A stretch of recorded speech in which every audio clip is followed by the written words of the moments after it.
A little boy lost your mashum raksho. Not loves another as itself, nor venerates another so, nor is it possible to thought a greater than itself to know. د ځان نه زیات څوک د بل چا سره محبت نشي کولی او نه بل څوک د ځان نه زیات اهم ګڼلی شي او نه د چا لپاره دا ممکنه ده چې د خپل حیثیت نه اوچت څیز وپیژني.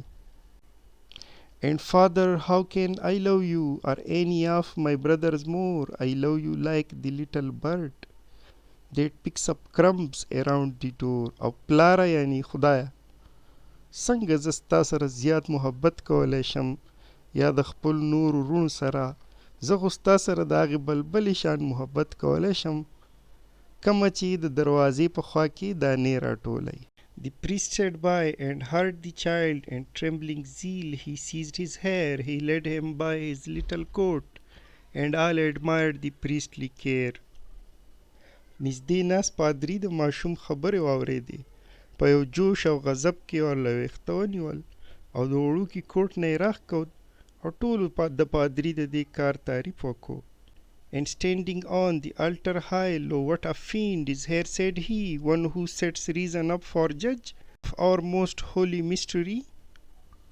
او په اوچت مقام ودرېد او ویې وګورئ دلته دې خبیث ته کوم چې زموږ د مقدس راز سبب لټوي او فیصلې کوي.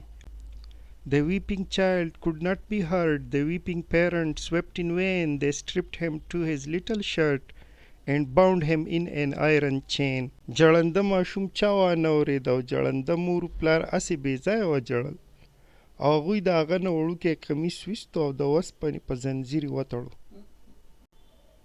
And burned him in a holy place where many had been burned before. The weeping parents wept in vain. Are such things done on Albion's shore? او ویسېزو په یو مقدس مقام کې کوم ځای چې د ده نه مخکې نور هم ډېر خلک سوځولی شو او جړنده مور پلار یې هسې بې ځایه وجړل. د انګلینډ د سمندر په غاړه باندې دا کارونه کیږي. Not loves another as itself, nor venerates another so, nor is it possible to thought a greater than itself to know.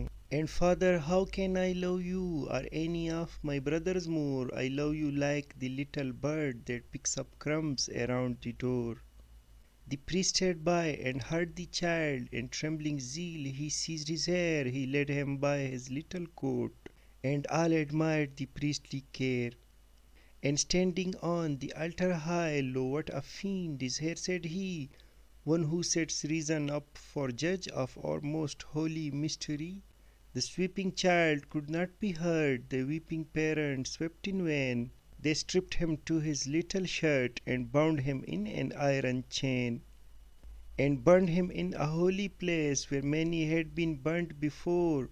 The weeping parents wept in vain. Are such things done on Albion's shore?